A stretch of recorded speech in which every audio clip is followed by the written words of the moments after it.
Bueno, para no demorarlos a ustedes que arrancaron temprano y agradeciendo porque arrancamos unos minutitos antes. Yo, como les había comentado los viernes, eh, estoy más complicado porque tengo una actividad, una empresa todos los viernes a las 11, entonces necesito arrancar unos minutos antes. Así que, bueno, ya estamos bastante bien buenos días a todos los que se van sumando. Hola, buenos Eh, días. ¿Qué tal? ¿Cómo están? Bueno, agradecerles primero que se Hola, buenas. conectaron temprano. Como les decía, tengo una actividad los viernes a las 11 con una empresa, así que por eso necesito arrancar unos minutitos antes. La clase pasada, lo que vimos era más que nada, empezamos a hablar de Cocker, de lo que es un cocker, que es una planta que trabaja en modo batch. Habíamos hablado de todas las etapas de ciclo de cámara, que es una unidad que procesa el fondo de la unidad de destilación al vacío, el famoso pitch o asfalto, que podía venir también de tanque. Siendo un pitch frío, como se le llama, a unos 180 grados centígrados. Normalmente se alimenta de la unidad, del fondo de la unidad de vacío a unos 350 grados, y también podía recibir esta unidad el fondo de la torre de destilación del cracking catalítico, que se conoce como slurry.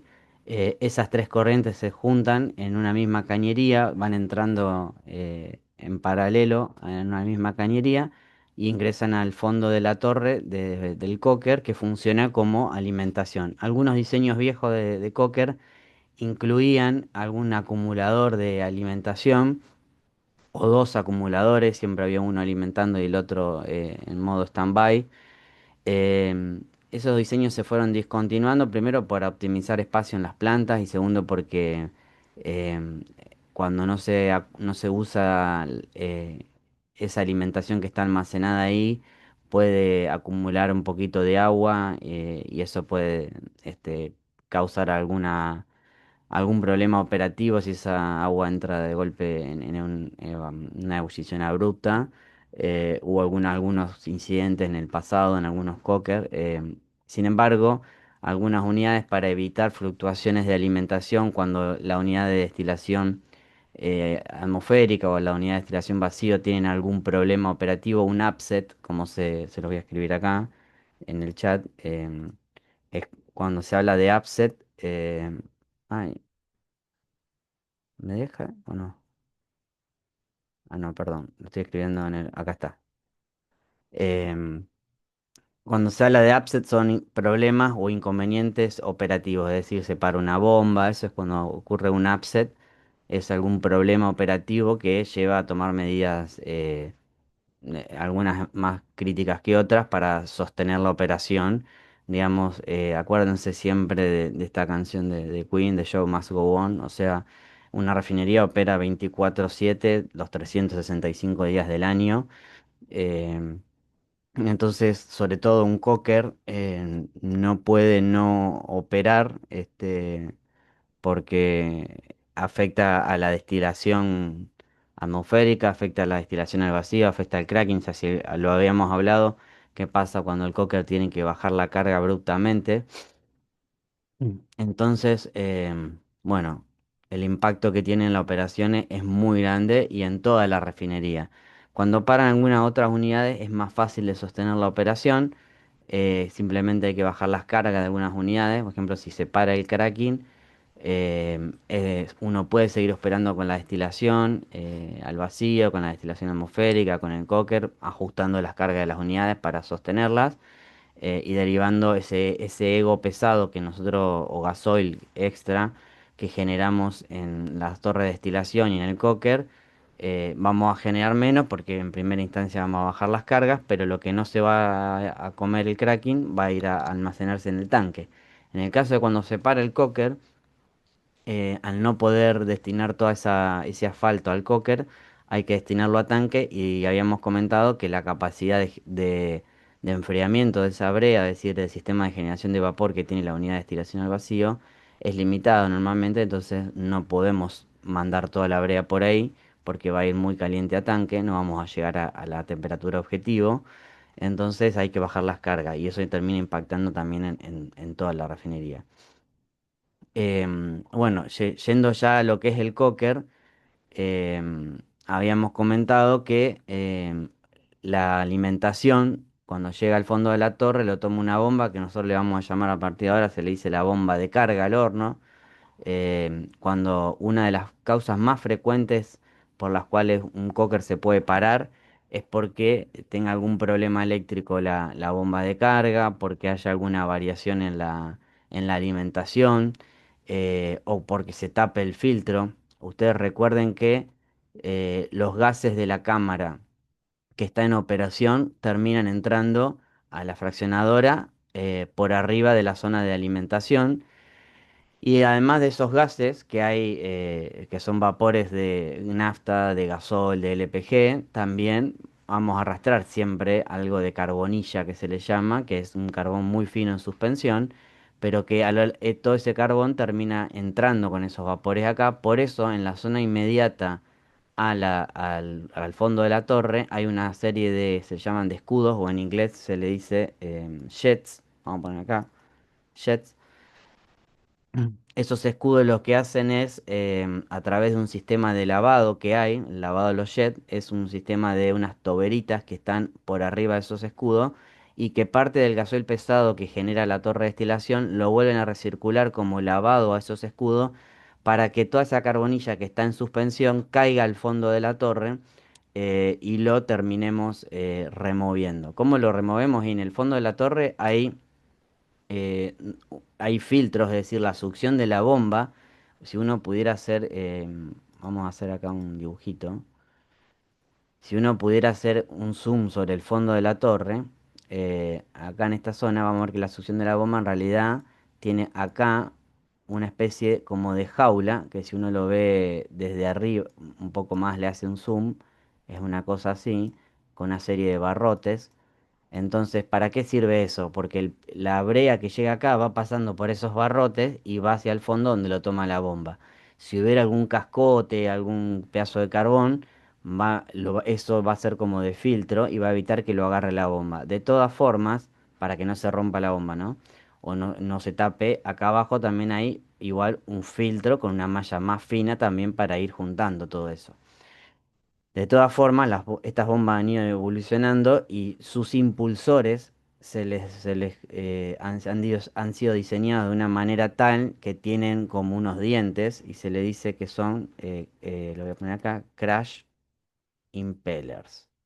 Impellers es la palabra en inglés para impulsor, es el impulsor de la bomba, es la zona esa que ustedes conocen con toda esa, lo que hace girar y darle expresión al fluido. Em, entonces, esos dientes de ese impulsor tienen como una capacidad de dentada para poder moler cualquier pedacito de carbonilla o carbón pesadito que se haya escapado de los filtros. Entonces no va a trabar la bomba, ni el impulsor, ni generar un daño en la bomba. Todas esas cuestiones hacen que uno pueda mitigar el impacto de eso. De todas formas, acá siempre hay dos filtros, o sea, uno que está funcionando y el otro que está en stand-by. Cuando se tapa un filtro de esto, o nosotros lo que solemos tener acá es una medición de presión de esta zona a esta zona, entonces cuando ese diferencial de presión va aumentando, es señal que el filtro se está tapando. Y ahí hay que hacer el cambio de filtro, si no la bomba le va a faltar comida y se va por bajo caudal, va a alargar la bomba. Una de las paradas más frecuentes del horno es por bajo caudal, porque si el horno ve bajo caudal en sus válvulas, en sus caudalímetros, va a parar el horno porque recordemos que si hay poca brea pasando por dentro del horno, el riesgo de carbonización es altísimo. Entonces el horno por seguridad se para. Hay un PLC que gobierna toda esa lógica y por seguridad lo para.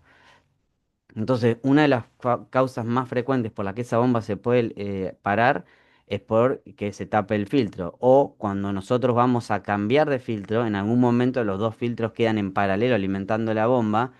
Y si habilitamos o cerramos muy abruptamente el filtro que estaba tapado y nos demoramos en abrir el otro, en ese transiente puede ser que a la bomba le falte comida y como se dice en la jerga operativa, largue la bomba, es decir, entre como en una especie de oscilación de caudal y empiece a cavitar y ese fenómeno va a hacer que el horno en alguno de sus pasos va a haber bajo caudal. Recuerden que la cañería de mando de la bomba después se divide en cuatro cañerías, que son los famosos cuatro pasos del horno, y el horno pasa por estos cuatro pasos, entran al horno en lo que son, el horno se divide en dos módulos, módulo uno y módulo 2.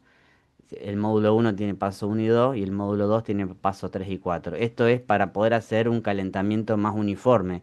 Si no, yo tendría que tener una gran cañería, más de unas 20 y pico de pulgadas, y calentar un fluido en una cañería tan grande sería muy ineficiente. Por eso es que las cañerías se bifurcan y nosotros calentamos tubos más chicos, que es más eficiente desde el punto de vista energético.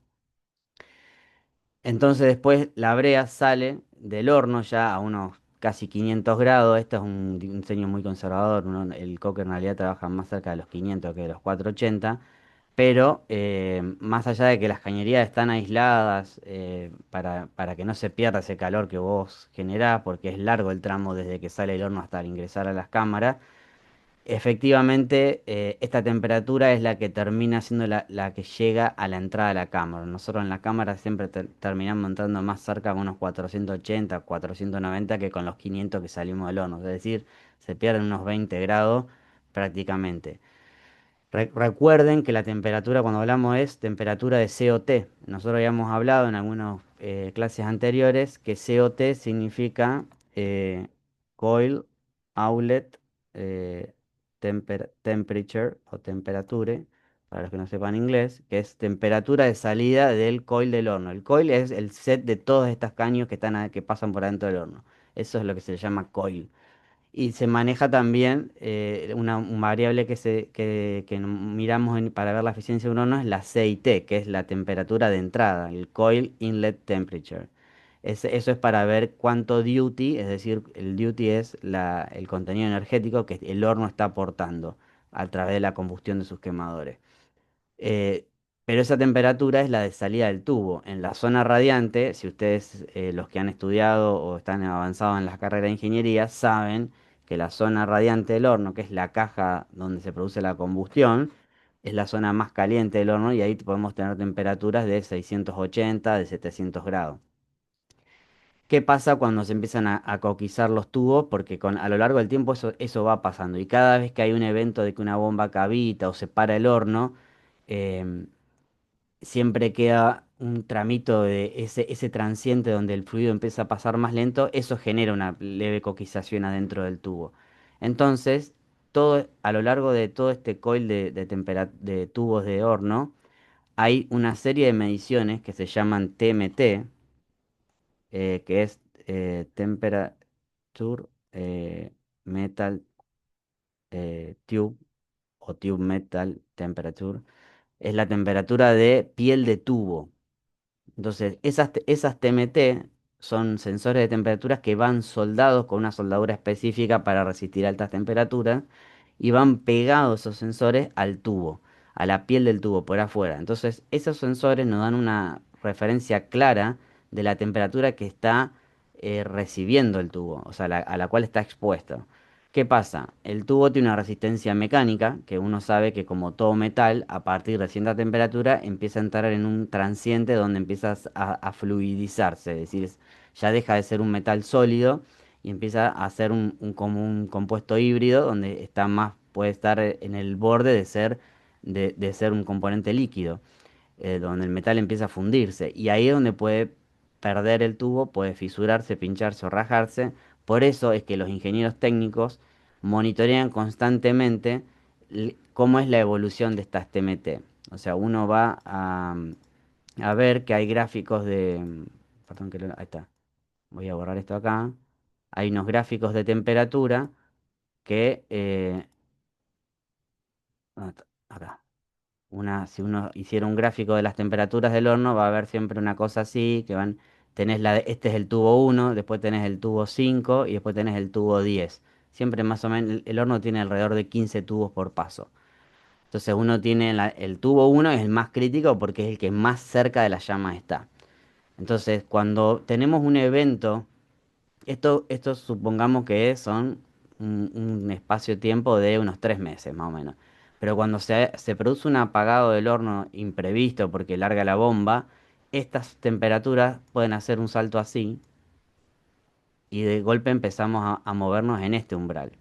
Entonces, ¿qué pasó acá? Bueno, hay que mirarlo bien por qué se paró el horno. Por eso es que ante eventos de apagada de horno de coker hay un sistema de seguridad que lo que hace es bloquear todas las válvulas de entrada de caudal y meter vapor por esta zona, vapor de alta presión a 30 kilos para barrer todo el coil, para barrer el tubo, porque recuerden que un horno, el pitch ingresa al horno por la zona convectiva, por la zona de arriba, va haciendo este recorrido y saliendo por la parte de abajo.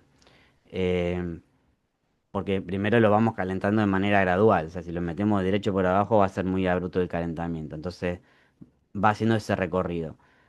Cuando se corta el flujo, el vapor lo que va a hacer es empezar a barrer de acá para acá, barrer todo este producto residual, porque si se queda la brea contenida acá adentro, el calor residual que le queda al horno, ustedes saben que cuando ustedes cocinan en su casa, en el horno de su cocina, ustedes apagan la cocina y si abren la tapa del horno a los 5 o 10 minutos todavía está caliente. Bueno, ese calor residual a la brea lo que hace es la va coquizando con el tiempo. Por eso es que ingresa vapor para barrer todo ese producto. Un error muy frecuente desde el punto de vista operativo es que en el apuro por poner en marcha la planta nuevamente, el operador de consola, el operador que maneja la computadora y toda la operación de la planta desde la computadora, en el apuro de querer arrancar, decida interrumpir el flujo de vapor y poner nuevamente en marcha la bomba de carga para que otra vez esté pasando brea. ¿Qué pasa con eso? El horno se coquiza rápidamente, porque hay queda un montón de brea contenida que no llegamos a desplazar, rápidamente se encienden otra vez los quemadores, además del calor residual, se le suma el calor extra de esta nueva combustión que se está generando porque se prendió de vuelta el horno y este salto se produce de manera más abrupta. Esa es una de las causas más frecuentes por las cuales esas temperaturas pueden aumentar. Entonces, es muy importante entender eso para respetar los tiempos ante un upset operativo en el cocker. Una vez que la brea sale de acá, del horno, se ingresa a la cámara que está en operación. Entonces acá vamos a borrar esto y vamos a retomar un poquito lo que habíamos hablado en su momento del ciclo de cámara. Una vez que la cámara está en operación, nosotros tenemos que saber que la otra cámara se está preparando para entrar en operación. O sea, una vez que nosotros cambiamos de cámara, recuerden que tardábamos unos 30 minutos, la cámara que salió de operación, vamos a suponer que es esta, y habíamos hablado que se formaban una serie de canales internos por donde fue pasando la brea, esos canales los tenemos que mantener destapados, vamos a ir para atrás un segundito, para poder terminar, acá está, estos canales internos que se fueron formando, cuando la cámara sale de operación, los tenemos que mantener destapados. ¿Y cómo lo hacemos con eso? Con vapor. ¿Por qué? Por dos motivos. Porque en la zona de arriba, cuando la cámara salió de operación, todavía hubo una parte de producto que le faltó poder destilar algo de nafta o de gasoil, y con ese vapor lo vamos a ayudar. Y además porque si nosotros no mantenemos destapados estos canales, cuando querramos meter agua para enfriar el carbón, no vamos a poder entrar por ningún lado. Este dibujo es totalmente, no es que siempre se produce así. A veces se produce para este lado, a veces se produce por el otro, para acá. El problema hay que entender cuando nos queda estas zonas así donde el agua no va a llegar hasta acá, esto le va a costar mucho enfriarse. Entonces es muy probable que acá, cuando terminemos de sacar toda esa agua, de drenarla para proceder a lo que es el corte del carbón, nos vamos a encontrar con un carbón que todavía va a estar caliente. Hay ciertas temperaturas que la OSHA, que es la norma internacional de seguridad e higiene americana, establece ciertas temperaturas mínimas a las cuales tenemos que llegar en el tope de la cámara antes de destaparlo, por una cuestión de riesgo ambiental, de que salga una emanación de carbonilla abrupta, y también porque cuando nosotros cortemos el carbón, o sea, cortemos la cámara, como se dice, la cámara queda abierta arriba y abierta abajo, y el carbón sale por el chute, como se le llama, por un cuadrado grandote, una rampa donde se descarga la pila de coque o de carbón. Y si cortamos un carbón que está caliente, ese chorro de agua a 350 kilos, agua que está fría, pero a 350 kilos, con un carbón que está caliente, a más de 100 grados, por ejemplo, puede producir lo que se conoce como un geyser y es una emanación muy grande, vertical hacia arriba, de carbonilla y de vapores, que si justo el viento da para la ciudad, puede producir un efecto, un impacto ambiental negativo, ¿no? Más allá de que si hay alguien trabajando cerca, lo puede quemar y esa cuestión. Entonces, es muy crítico mantener esos canales de tapado. Por eso, cuando volvemos acá al ciclo, nosotros primero vaporizamos la cámara hacia la fraccionadora unos 30 minutos para terminar de recuperar esos vapores. Después vaporizamos hacia el CBS, que dijimos que era todo este sistema que está acá. El CBS tiene una primera torre que recibe todos esos vapores y normalmente lo que recupera es un ego pesado, ¿no? Ya no, la nafta y el gasoil ya lo sacamos en la fraccionadora.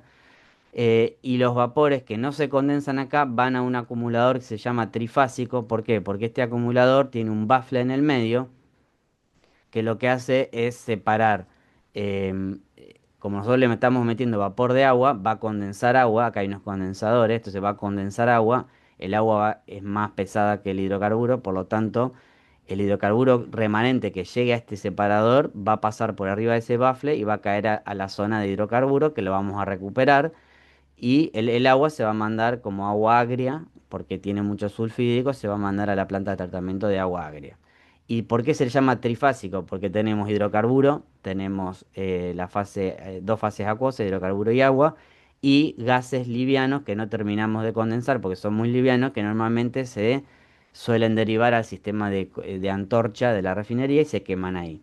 ¿Por qué nosotros, cuando en la unidad donde yo trabajé, habíamos aplicado una reducción de este tiempo para una cuestión de eficiencia energética y no derivar tantos gases a la atmósfera quemándolos en la antorcha? Entonces, una cuestión de eficiencia energética y de impacto ambiental. Algunos cocker incluyen un compresor eh, en esta zona para recuperar esos gases y volverlos a meter a la fraccionadora. En otros casos no y va directamente a la antorcha.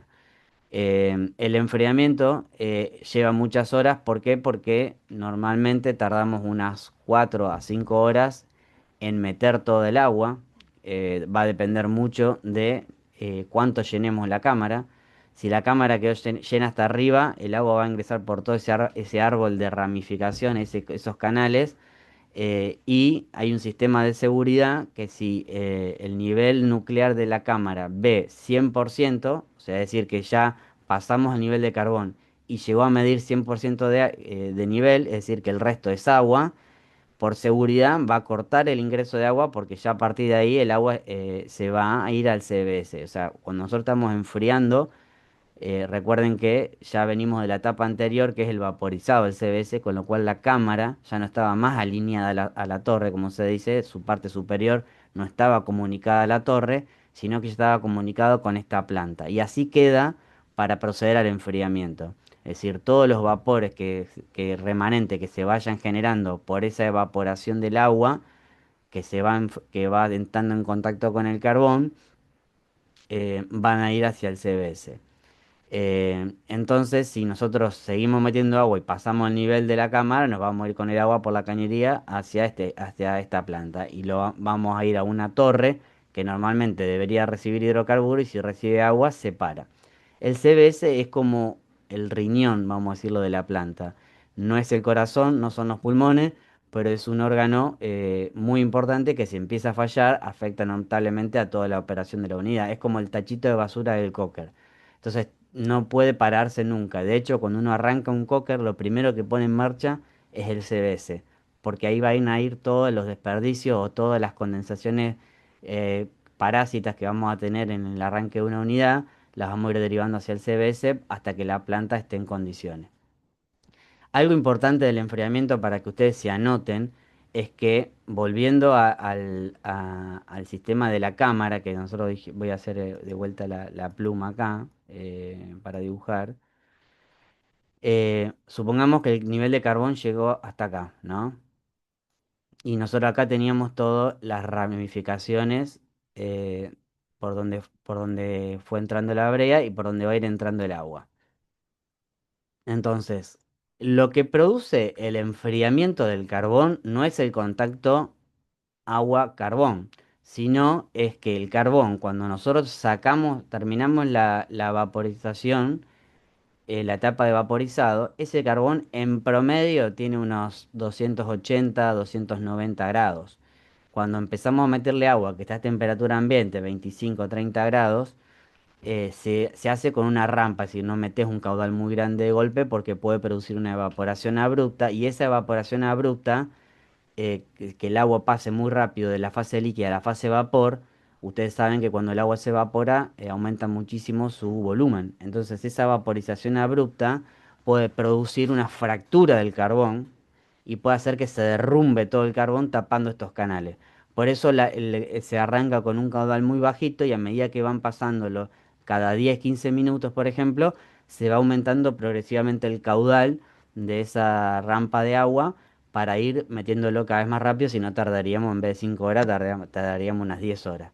Entonces, volviendo a lo anterior, como el agua está a temperatura ambiente y el carbón está casi a 300 grados, lo que produce el enfriamiento del carbón es la evaporación del agua. Es decir, el carbón le cede todo el contenido energético al agua, el agua agarra ese vapor y se transforma en calor latente de vaporización y el agua evaporándose remueve el calor del carbón y así lo va enfriando. Entonces, en las primeras etapas, por eso se arranca despacio, porque el carbón se va vaporizando. Y para evitar el carbón va generando esa vaporización del agua que va hacia el CBS.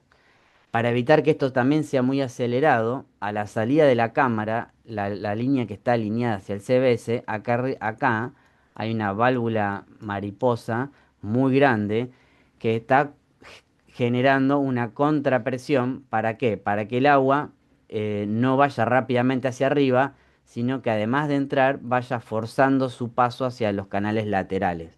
O sea, si yo le pongo una presión arriba, el agua va a querer entrar y va a empezar a subir, pero al costarle va la evaporación, porque yo le genero una presión mayor, si yo aumento la presión, el punto de ebullición también aumenta. Entonces, si yo genero una contrapresión, al agua le va a costar evaporarse. Entonces, lo que se hace siempre es generar esa contrapresión para hacer una vaporización controlada. Una mejora que nosotros habíamos introducido es que normalmente ustedes ven ahí que el tiempo de enfriamiento son 6 horas. eh, y lo que normalmente se suele hacer es que a partir de la hora 4, o sea, cuando vos llegas a las 4 horas que está enfriando, esta válvula mariposa abre por completo. ¿Por qué? Porque ya te das cuenta que no necesita regular tanto, cerrarse tanto para mantener una presión. Es como que la cámara ya no evapora tanto a partir de la hora 4. Es como que ya el carbón, ya a partir de la hora 4 ingresó la gran mayoría del agua, ya llenaste casi toda la cámara con agua, entonces ya es más un calor latente, calor sensible, un enfriamiento ya muy chiquitito el que estás produciendo. Entonces a partir de la hora 4 esta válvula se abre por completo, le generas menos contrapresión y ayudas a que el agua se pueda terminar de evaporar, lo que haya faltado de evaporarse para, eh, para terminar de enfriar bien el carbón. De todas formas, va a quedar una gran cantidad de agua que después tenés que drenar. Una mejora que nosotros habíamos hecho, recomendado a través de un curso de las mejores prácticas que se da en la REFCOM, era empezar a bajar esta presión de la cámara a partir de la hora 3. O sea, nosotros habíamos movido una hora, el reloj, una hora nos habíamos adelantado a bajarle la presión a la cámara para evaporar mayor contenido de agua. ¿Y eso en qué se tradujo? En que cuando vos terminabas el enfriamiento, evaporando el agua y bajándole la presión a partir de la hora 4 normalmente vos tenés temperaturas acá, acá, acá y acá.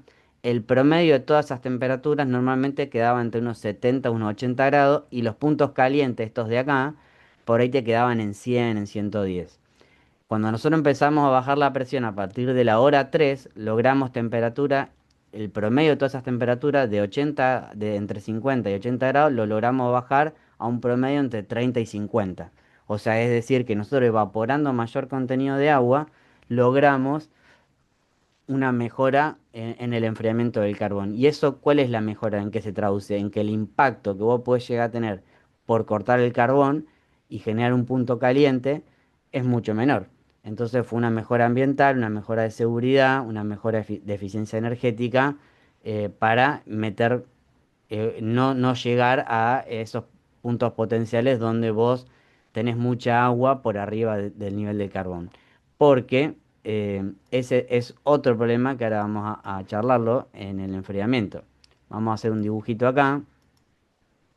Supongamos que esta es la cámara de coque y el carbón después de que terminamos el ciclo quedó por acá. Esto sería un valor de llenado normal. Normalmente una cámara se diseña para llenarla a un 70% de su nivel total. Pero ¿qué pasa? Hay veces que los gerentes, por miedo, porque no ven confiables los niveles, por un montón por seguridad operativa, dicen, no, la verdad que yo no le confío a esta medición, vamos a hacer una cosa, vamos a llenar la cámara, hacer ciclos más cortos y vamos a llenar la cámara a un 50%. Entonces, perdón, ¿qué es lo que pasa cuando vos llenás la cámara al 50%? Vos vas a tener tu arbolito con todas estas ramificaciones, el agua va a llegar, pero vos tenés configurada una rampa de enfriamiento que está configurada para meter 1000 metros cúbicos de agua. Normalmente se diseñan así. Puede ser un poco menos, un poco más. Una mejora que yo no llegué a implementar, pero que requiere mucho análisis técnico para poder hacerlo, es poder suspeditar el contenido de agua al llenado de la cámara. Y ahora lo explico por qué. Porque el que diseña la planta te dice lo siguiente. Vos vas a meter 1000 metros cúbicos de agua porque se supone que tu cámara la vas a llenar al 70%. Entonces esos 1000 metros cúbicos de agua, unos 300 a 400 metros se van a evaporar. El resto va a quedar adentro de todo ese árbol y te debería quedar como mucho 1 metro de agua por arriba del nivel de carbón. Eso es lo recomendable. Puede ser que no evapores el agua porque a lo mejor el coque no estaba tan caliente o porque, no sé, porque a lo mejor no se generaron tantos canales, se derrumbaron algunos canales, entonces vos rápidamente llegaste, si este dibujo, en vez de ser como lo hicimos abajo, fuera una cosa así, con solamente dos ramificaciones, el agua rápidamente va a ingresar por acá, llena por acá y se va para arriba. Entonces yo voy a llegar al nivel 100 de la cámara muy rápido y con muchas menos agua de la que lo haría si yo tengo que llenar más canales. Entonces primero se tiene que ir llenando todo ese árbol hasta que superamos el nivel de carbón. Entonces el fabricante te dice eso, vos, la condición para que la rampa se interrumpa es que vos metas 1000 metros de agua, ahí va a dejar de meter agua, o que el nivel de la cámara llegue al 100%. Ahora, ¿qué pasa cuando vos llenaste la cámara al 50%? Si vos tuviste una serie de ramificaciones, el agua va a ir llenando todo ese árbol y va a empezar en algún punto, va a empezar a superar el nivel de carbón y va a empezar a acumularse acá. Entonces el agua va a seguir entrando. ¿Hasta qué punto? Hasta que meta los 1000 metros cúbicos de agua. El problema de esto es que puede ser que a lo mejor te que llegue el agua por acá y te queden, no sé, 4 5 6 7 metros de agua por arriba del nivel de carbón. ¿Cuál es el problema de eso? Es que mientras el agua estaba en contacto con el carbón, el metal de la cámara, las paredes de la cámara, se enfriaban de manera gradual porque primero se enfría el carbón y después va enfriando la cámara. Cuando el agua ya pasa el nivel de carbón, está en contacto directo con el metal. Entonces esto produce un enfriamiento mucho más acelerado, más abrupto, y esto produce tensiones diferenciales. Esta parte de acá va a tender a contraerse mucho más rápido porque cuando está caliente el metal se dilata, cuando se enfría se contrae. Entonces esta parte de acá tenés mucha superficie metálica contrayéndose de manera más rápida y abrupta y una superficie que se está contrayendo más lento. Esto genera un daño estructural muy grande a la cámara. Entonces cuando uno, creo que lo habíamos hablado, eh, va monitoreando el daño acumulado que tiene la cámara, uno sabe que cuando el daño acumulado llega al 100%, puede ser que aparezcan las primeras fisuras. Cuando se suceden estas cosas así, es muy probable que se produzca un salto en el daño acumulado y vos en un solo ciclo de cámara hagas esto. Y después sigas, la evolución de las cámaras siga haciendo esto. Pero vos acá te estás acercando de manera muy acelerada a la condición de la primera fisura en la cámara. Por eso es importante una condición para mantener la integridad de los activos de las cámaras y cuidarlas para que duren la mayor cantidad de tiempo posible, es respetar la condición de diseño de llenarla lo máximo posible.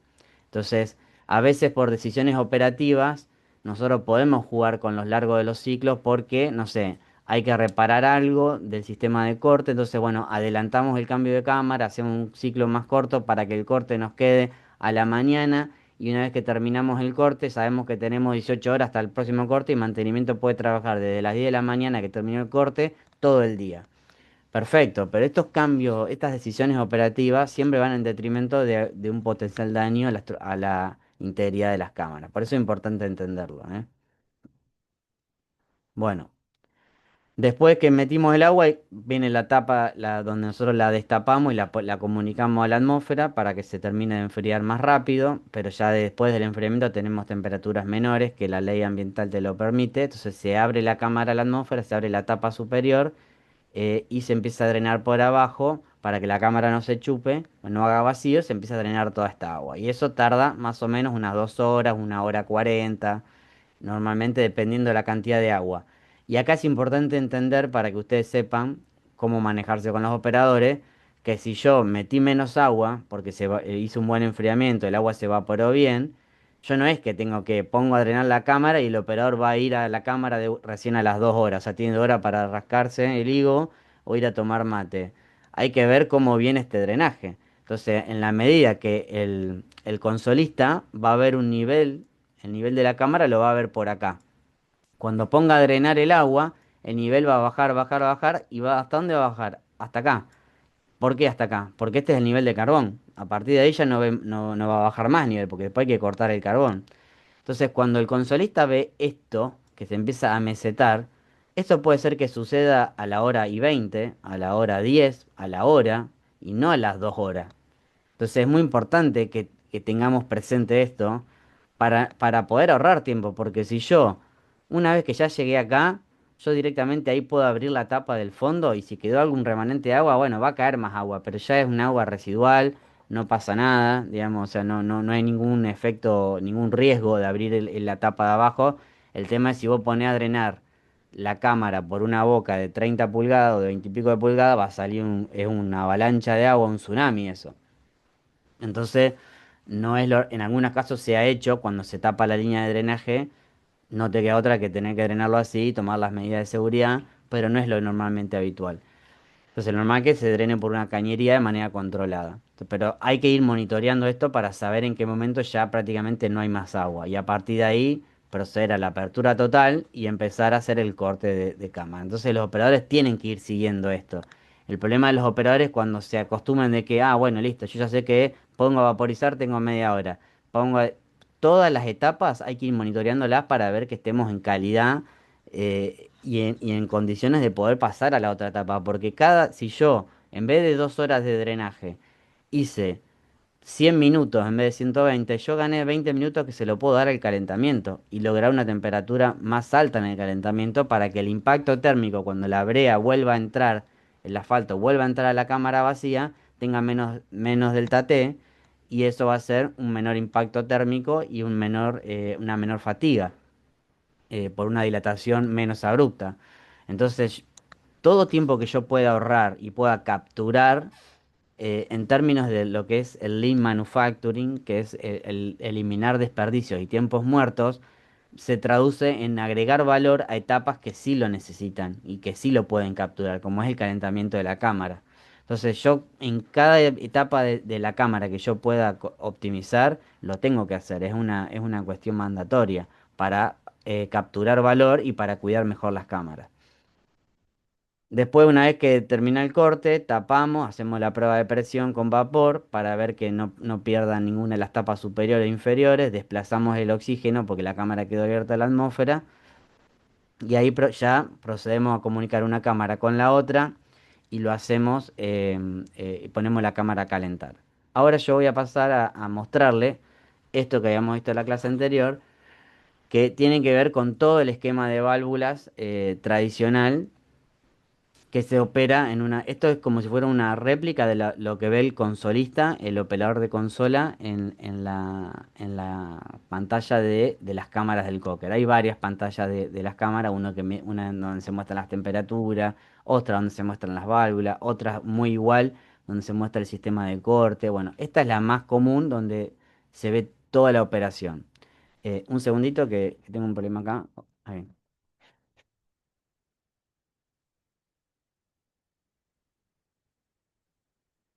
ahí estamos. Entonces, vamos a hacer un ejemplo para que ustedes vean. Yo voy a empezar a marcar en rojo, perdón, en verde. Vamos a marcar las válvulas que están abiertas, por ejemplo, cuando una cámara está operando.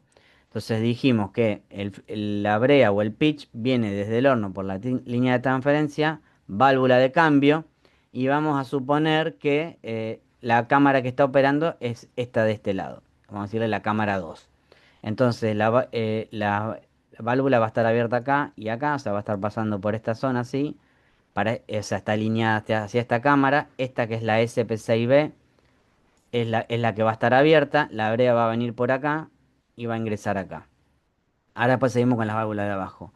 A medida que va ingresando va a generar vapores que van a estar alineados a la torre fraccionadora, entonces los vapores salen por acá, van a venir por esta línea de gases de cámara, que la línea que va hacia las cámaras es la de línea de la SP1 y SP2. Entonces esta va a estar abierta, SP1B, SP2B va a estar abierta. La SP3 es la que regula o el último control de los vapores hacia la fraccionadora y ahí la cámara queda alineada. Ahora, ¿qué otras válvulas tienen que estar abiertas mientras la cámara está operando?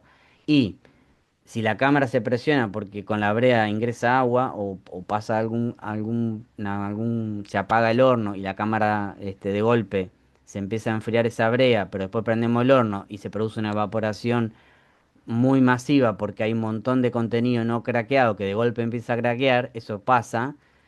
Hay que estar preparado para que no se presione la cámara. Entonces las válvulas de seguridad tienen en su descarga válvulas automáticas que también van a estar abiertas. ¿Por qué válvulas automáticas? Porque nosotros lo que evitamos cuando la cámara sale de operación es poder tener desde el sistema de antorcha o desde la otra cámara un retroflujo. Si la válvula esta descargara, nos puede venir hacia la otra cámara. Entonces por eso cuando la cámara sale de operación, estas válvulas se cierran. Lo otro que está abierto es esto que se llama quench. ¿Qué es el quench? El quench suele ser un enfriamiento, como se dice en inglés, quench significa enfriar, y es una corriente que le llamamos slop. Slop es todo cuando por ejemplo, el slop es cuando uno vacía un intercambiador de calor para entregárselo a mantenimiento, uno lo limpia. Por ejemplo, si el intercambiador tenía crudo, lo barremos todo ese crudo con gasoil, toda esa mezcla va a un tanque de pesado, y si el intercambiador tenía nafta o gasoil, se vaporiza todo hacia un sistema que después se recupera y va a un tanque de slop. Entonces el slop son todas esas corrientes de desperdicio, de limpiezas de equipo, cuando se purga una línea. Todos esos barridos de línea, barridos de equipo, van todos a un tanque de slop que es como un tanque de basura. Pero como eso es hidrocarburo que se puede reprocesar y volver a obtener valor, las refinerías no lo tiran. En algunos casos, en algunas plantas químicas o petroquímicas, esas corrientes no tienen cómo recuperarlas y las mandan a disposición final, donde se incinera ese slop y pagás para que te lo traten atmosféricamente. Las refinerías lo vuelven a reprocesar, y cómo lo reprocesan es como para poder almacenarlo en el tanque. Siempre dijimos que los productos que van a tanque tienen que estar en temperaturas razonables para que no haya una condición insegura de almacenamiento. Entonces es un producto que está frío, 30, 40 grados. Suele ser más nafta que gasoil. ¿Y para qué se usa este quench? Para que esta línea de salida de gases, como ustedes saben, esta cámara está operando a unos 400 y pico de grados, y nosotros tenemos que lograr que a la salida de esta temperatura tengamos idealmente por debajo de 410 grados. ¿Por qué? Porque por arriba de los 410, 414 mucha de esta carbonilla se va a empezar a depositar y va a empezar a coquizar y a taponar la salida de gases. ¿Y qué pasa si esta carbonilla empieza a depositarse en las paredes del tubo? La sección efectiva por la cual salen los gases va a ser cada vez más chica. Entonces la cámara va a empezar a trabajar cada vez más presionada. Si la cámara trabaja cada vez más presionada, cuando está en operación y craqueando, recordemos que si yo aumento la presión de de una torre de destilación, los puntos de ebullición suben. Entonces yo voy a tener más dificultad para craquear térmicamente el asfalto y para recuperar vapores de hidrocarburo en la fraccionadora. Entonces me va a quedar mucho hidrocarburo remanente adentro de esa brea. Entonces los volátiles, que dijimos que eran en el laboratorio o en términos medioambientales, los volátiles se les llama BCM. Después búsquenlo. La medición de BCM va a aumentar porque le va a costar más a la cámara poder evacuar esos vapores.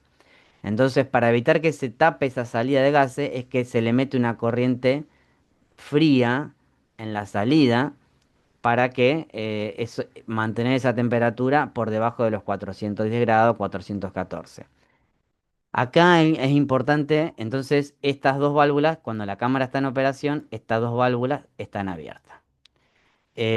Ahora vamos a volver un poco sobre esto del quench y vamos a hablar de un vicio operativo que hay. Otras válvulas que van a estar abiertas cuando la cámara está en operación, esto que dice anti-foam y carrier, que dijimos que era el antiespumante, que lo metíamos con un gasoil liviano para llevarlo hasta arriba, porque es un producto muy viscoso.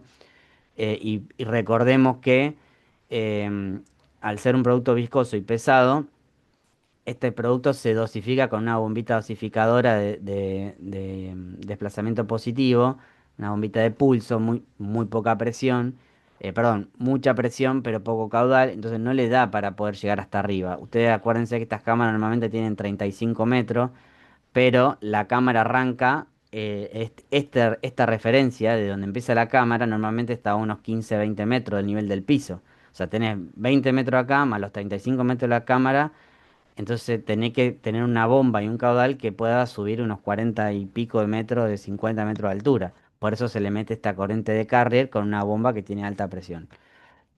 Entonces, cuando la cámara está en operación, estas dos válvulas van a estar abiertas porque yo voy a estar metiendo antiespumante. Ahora, dicho esto, eh, volvemos, y esta también, esta es la automática de antiespumante, esta está normalmente a nivel de piso. Volvemos a este tema del quench. El slop normalmente es un producto que no tiene valor y que las refinerías buscan consumirlo para tener siempre cada vez que se produce un upset y hay que vaciar una planta para llevarla a condición segura, todo ese vaciado de una torre de destilación, ¿a dónde va? Al tanque slop. Entonces, normalmente las refinerías están generando slop, más frecuente de lo que uno a veces quisiera. O si la torre no está destilando bien y la unidad de hidrotratamiento dice, no, che, la nafta que vos me estás mandando del coker es una cagada, yo así no te la voy a recibir. Entonces, ¿qué hace el coker, el consolista del coker? Empieza a derivar nafta a slop hasta que la vuelve a poner en calidad. Entonces, constantemente está generando slop. Entonces, un vicio que tienen los operativos es maximizar este consumo de slop para mantener los tanques lo más vacíos posible. ¿Cómo hacen eso? Y bueno, acá hay un controlador de temperatura vos le pones un set point. El set point es la temperatura objetivo que vos querés lograr a la salida de los gases. Y le decís, yo quiero 400 grados acá. Para lograr eso, estas válvulas de acá van a buscar abrir lo máximo posible para meter la mayor cantidad de slop posible. Entonces te van a bajar la temperatura a 400 grados. Y qué bueno, la bajé un montón. No tengo riesgo de coquificación. ¿Cuál es el problema de eso? Es que cuando uno baja mucho la temperatura de esta salida de gases, gran parte de este slop, lo que obviamente como está a 30 y pico de grados y se encuentra con un vapor a 400 grados, la nafta esta que viene de acá no genera ningún problema. Así como viene, se evapora y se va a la fraccionadora. Por eso vos la recuperás y volvés a destilar en la torre. Ese es el valor de procesar el slop. Pero como la nafta está fría, este intercambio energético de una nafta a 30 grados con vapores que salen a 400 grados, lo que va a hacer es que los vapores más pesados se van a enfriar y así como se fueron para arriba, van para abajo. Entonces vos continuamente estás generando una película acá arriba de vapores condensados que vos térmicamente los primero los evaporás y después los volvés a condensar. Entonces está siendo como medio ineficiente, es como que hace un trabajo al divino botón de craquear algo, vaporizarlo para volver a condensarlo. Entonces por eso es que esta temperatura hay que limitarla, porque ¿qué pasa? Todo este mayor contenido de líquido que vuelva a caer, normalmente es ese gasoil pesado, es el ego que le decimos, y es que nosotros después, si no lo logramos craquear a tiempo, nos va a quedar acá y va a aumentar el contenido de volátiles o el contenido de hidrocarburos presentes en el carbón. Entonces, una de las cosas que cuando también eh, eh, viene la gente de calidad y te dice, o el laboratorio, o la gente técnica, dice, che, está aumentando los volátiles en el coque, en el carbón. Entonces volvemos a lo que hacíamos antes. Dicen, bueno, vamos a darle más tiempo de vaporizado. Es lo que primero quieren hacer, porque es lo más fácil. Es lo que menos hay que ajustar y listo, se le da más tiempo. Entonces, ahí el problema de lo que habíamos dicho, que eso, darle más vaporizado o no produce una corrección gradual de los volátiles. Lo que hay que empezar a mirar es cuánto ego yo estoy dejando caer en la torre de destilación al vacío para que venga con la brea, esa es una, y la otra es cómo estoy trabajando yo este sistema de slop. Entonces, yo cuando era ingeniero de producción de esta unidad, continuamente todos los días lo primero que hacía era mirar esta temperatura, a ver, porque a la noche seguramente hay un jefe de turno que venía y decía, che, aumentame el slop. Entonces le hacía bajar esa temperatura para que meta más slop. Son cosas que uno reniega. Bueno, cuando la cámara está ¿Se entendió hasta ahí? ¿Alguna pregunta? Perfecto. Vamos ahora con la parte de las válvulas que están cerradas. Si esta cámara está en operación, las válvulas de venteo, que son las que yo habilito cuando estoy drenando la cámara o cuando voy a hacer el desplazamiento del oxígeno con vapor en la prueba de hermeticidad, si la cámara está en operación, el venteo que está comunicado a la atmósfera tiene que estar obviamente cerrado, porque si no, se me van todos los vapores hacia la atmósfera. Perfecto. Si la cámara está en operación, además, y yo estoy operando la cámara, es decir, yo estoy craqueando para qué la pongo en operación, para generar nafta, gasol y dónde hago todo eso, en la torre de destilación. Con lo cual, las válvulas que van al CBS, que es el sistema de recuperación de vapores pesados, en la etapa de vaporizado y enfriamiento, estas dos van a estar cerradas. Además, si yo estoy en operación, todo el sistema de lo que se llama manifold de utilidades, manifold, hay varias formas de escribirlo, algunos lo escriben así, algunos lo escriben manifold así. eh, es, lo importante es que el manifold es, vamos a decirlo así, si uno lo mira de frente, uno tiene una serie de cañerías así, una cañería madre, tenés válvulas acá, acá, acá y válvulas acá. Entonces, esto puede ser vapor, esto puede ser agua, esto puede ser gasoil, no sé, esto puede ser aire, por decirte una cosa. Entonces, tenés una serie de servicios y vos, a partir de qué abres, qué válvulas abrís o cuáles cerrás, es lo que va a ingresar a tu cañería principal. Entonces, este esquema de posibles combinaciones se le llama manifold. Entonces el manifold de utilidad está acá, normalmente está en lo que se conoce como plataforma de maniobra, porque es donde vos haces todas las maniobras más importantes del cocker, em, y está a nivel en lo que es la primera plataforma, no a nivel de piso, pero a nivel de primera plataforma de cocker. Entonces si vos estás operando todo tu manifold de utilidades, es lo que está acá abajo, debería estar cerrado, porque la cámara está obviamente craqueando. La válvula que deja pasar o saca cosa de la cámara o mete cosa de la cámara que no es pitch es la SP7B. Entonces, esta es la más importante de todas, de las que tiene que estar cerrada. Esta va a estar cerrada. Como siempre nosotros buscamos para ser eficientes y desde el punto de vista de seguridad de procesos, cada cosa que nosotros querramos aislar de un sistema de otro, si tenemos doble bloqueo, es mucho mejor que tener un simple bloqueo, porque es más, aseguramos una estanqueidad mucho más efectiva. Por eso vamos a tener una válvula 12B que también tiene que estar cerrada. Este sistema que está acá abajo, como nosotros dijimos, es el sistema de drenaje de la cámara. Por acá vamos a vaciar la cámara y la vamos a alinear cuando la estamos calentando también, que son las válvulas 26 y 11, y estas también van a estar cerradas. Por acá vamos a meter vapor cuando la tenemos que vaporizar, si la cámara está craqueando, esta válvula 14 también tiene que estar cerrada. Por acá vamos a meter agua cuando tengamos que enfriar la cámara y también la vamos a tener que tener cerrada si está craqueando. Y por estas dos válvulas de acá, nosotros vamos a meter agua por el tope. ¿Para qué sirve esta agua por tope? Sirve cuando uno no pudo enfriar bien la cámara y tenés que sí o sí ya tenés que drenarla, tomando las condiciones de seguridad para evitar un haze o lo que fuera, para aplacar esos posibles vapores ante un posible geyser y sobre todo en la tapa de corte, uno lo que hace es meter agua por tope para terminar de enfriar ese carbón, aplacar un poquito esos vapores. Entonces, pero son válvulas manuales, en algunos cocker están automatizadas, porque un error muy frecuente que ha pasado en muchísimos cocker, ahora no tanto, pero en la historia ha pasado, y esos son los incidentes más comentados, es que como eran válvulas manuales, cuando el consolista le decía, o el operador decía, che, voy a meter agua por tope porque voy a cortar y la cámara está caliente. Y el operador se confundía y en vez de abrir las válvulas manuales de acá, abría estas de acá, que son las de la cámara que estaba en operación, por ejemplo. Entonces metía agua a una cámara que está a 400 y pico de grados, eso produce una evaporación, soplan la válvula de seguridad, etcétera. Es un tema de seguridad operativa. Lo que se usa mucho al haber tantas válvulas, hay cartelitos que los operadores de cámaras van colgando sobre los volantes de las válvulas, dice cámara en operación. Entonces, si hay alguien que de mantenimiento que va a hacer un trabajo o alguien que tiene que tocar algo por algún motivo o para que el operador no se confunda, cuando ve el cartel que dice cámara en operación, es más fácil de evitar este problema. No obstante, que si vos acercás la mano a unos 60 centímetros de la brida principal de la cámara, es muy fácil darte cuenta una tapa de brida de una cámara que está a 500 grados, está más caliente que hasta podrías hacer un asado arriba de esa tapa que se hace solo.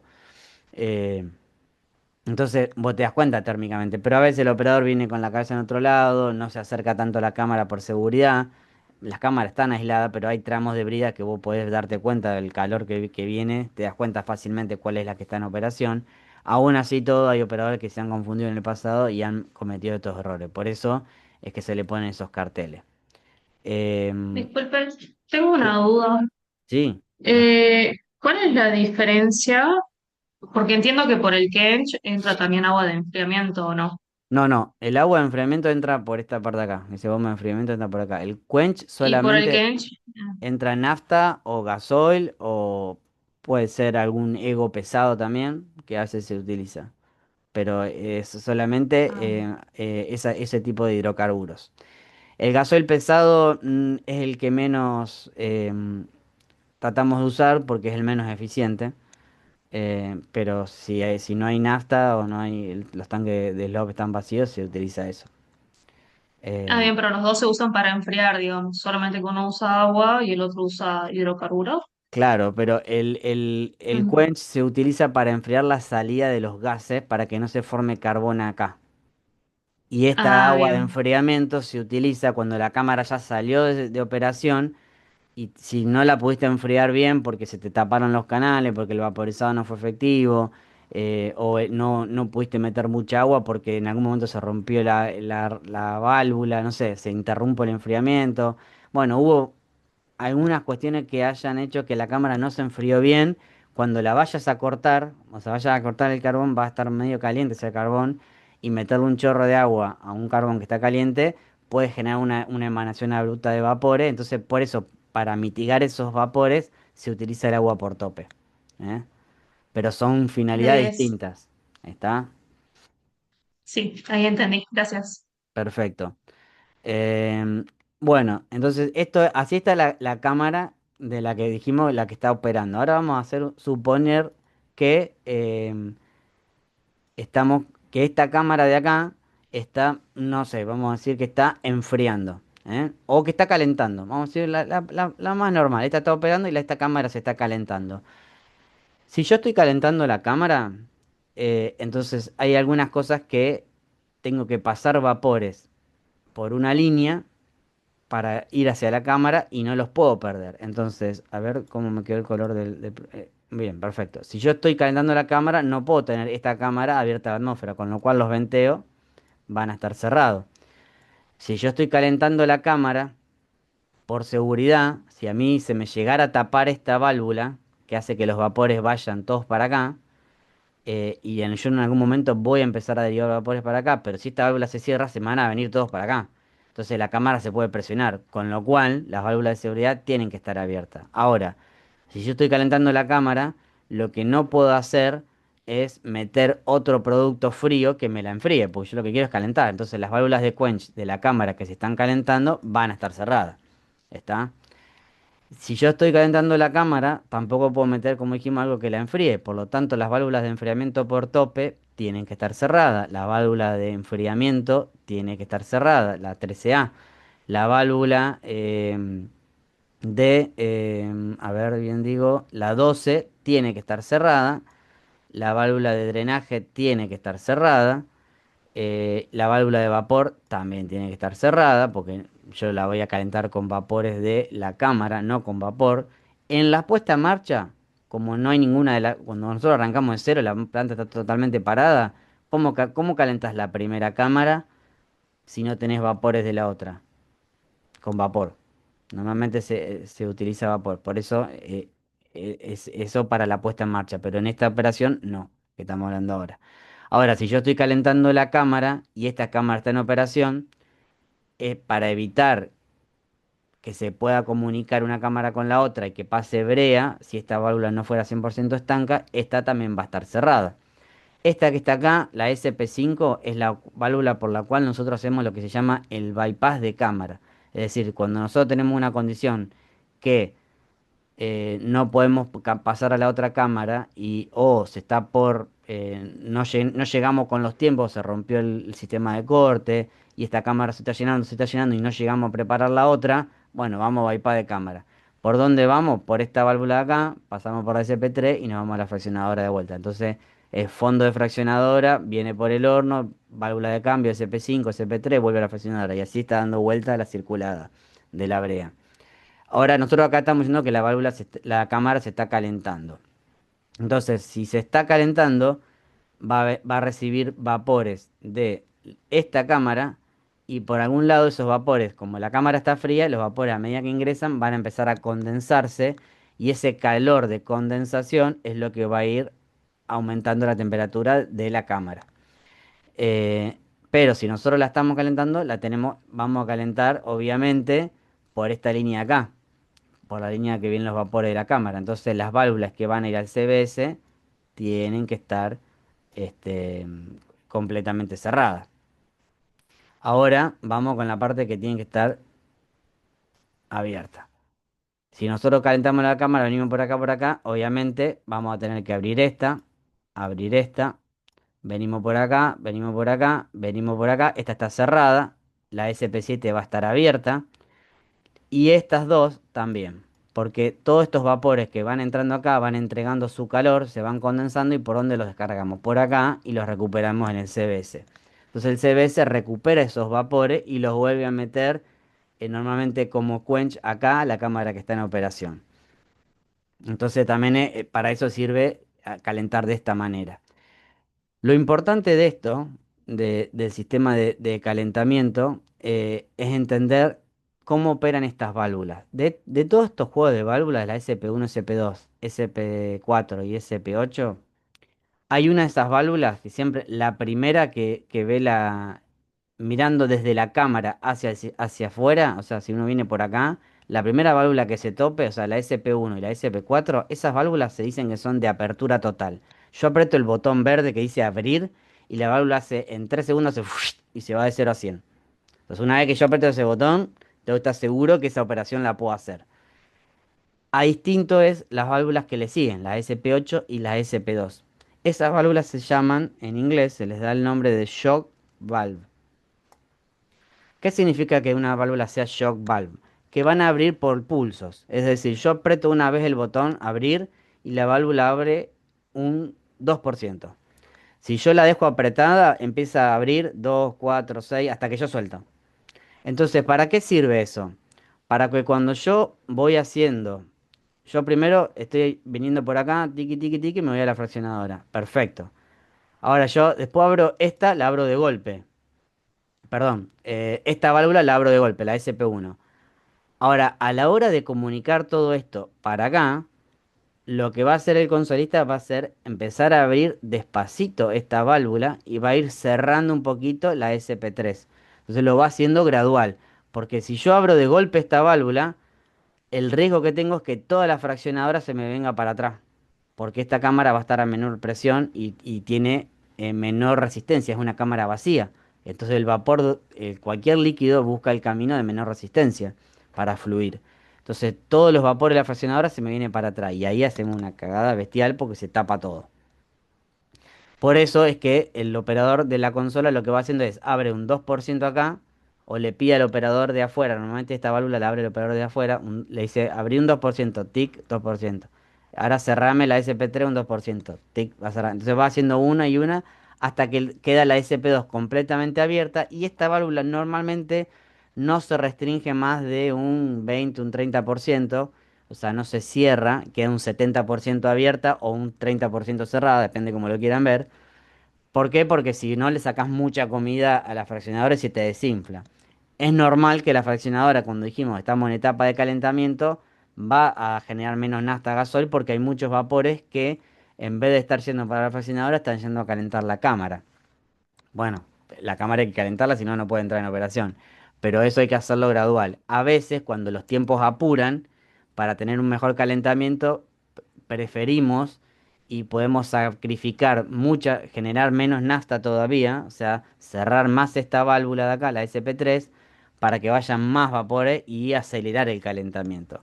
De todas formas, hay una inercia térmica que tampoco podemos acelerar mucho y por más que pasen muchos más vapores, tampoco te va a cambiar demasiado la rampa de calentamiento, no es que la vas a acelerar demasiado.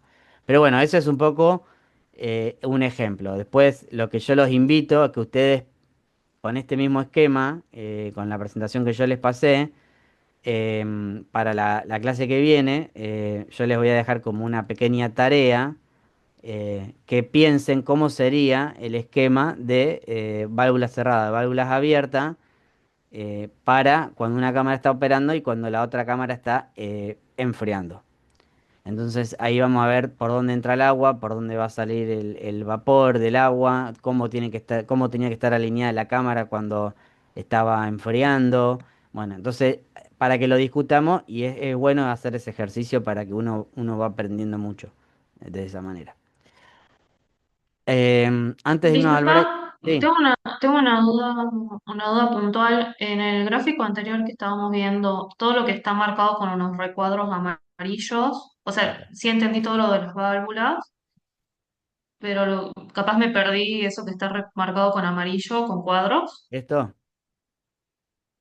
Sí, son como sensores o algo Sí, así. sí, esto vos tenés el sensor de temperatura de la salida de gases, la presión en el tope de la cámara, las presiones también en esta cámara, la temperatura. Esta es la temperatura que yo le decía, este TI 012, es la temperatura de entrada a la cámara.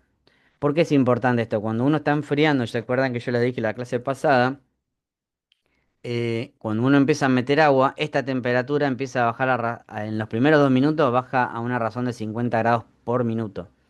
Entonces es importante que esta temperatura ande bien. Y esta es la que nosotros miramos para decir, che, después de los 2 minutos ya le puedes cortar el vapor. Porque vos estás metiendo vapor y para asegurarte que entra el agua, primero tenés que ver que la temperatura baje. Porque si vos cortás, si el agua no está entrando bien y vos cortás el vapor, se te derrumban todo la brea, el carbón adentro y te tapa los canales. Entonces, esta temperatura, por ejemplo, es muy crítica para la operación. Acá este es el caudalímetro de la bomba de enfriamiento. Acá después tenés diferenciales de presión. ¿Por qué? Porque esto es interesante verlo. Esta señal de presión de acá se comunica con la presión de vapor de sello que tienen las válvulas de fondo. Las válvulas de fondo son cuchillas, las de tope y las de fondo. Son válvulas que tienen cuchilla, pero si uno las dibujara acá, eh, no, perdón, acá. uno ve la válvula así vista desde arriba, tenés el plato adentro, ¿no? Y la cuchilla esta que se retira para atrás y en un momento te queda el plato por acá, entonces la cámara queda abierta. Después te lo metes para adentro y queda en esta posición cerrada. Todo este sistema de acá tiene unos sellos mecánicos que para evitar que cuando la cámara está en operación fugue y salga brea para afuera, vos a estos sellos les metés vapor.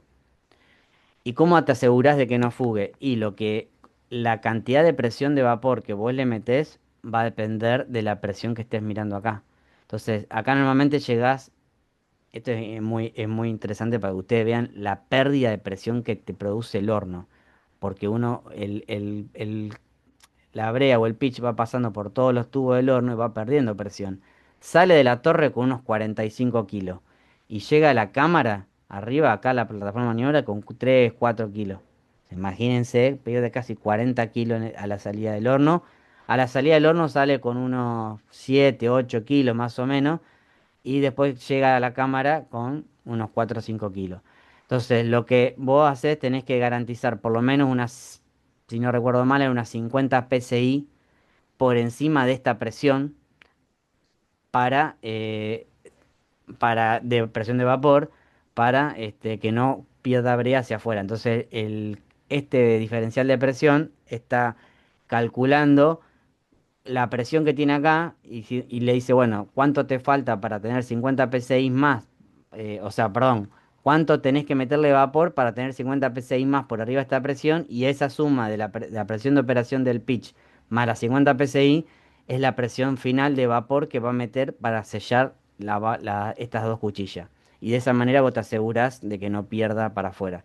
Por eso estos sensores de diferencial de presión son importantes. Y es una condición que cuando vos vas a entrar en operación, bueno, no sé, a lo mejor cuando la cámara salió de servicio, se intervino la válvula, se hizo alguna reparación y el controlador que estaba en automático lo pusimos en manual para que no meta vapor, qué sé yo, y lo cerramos.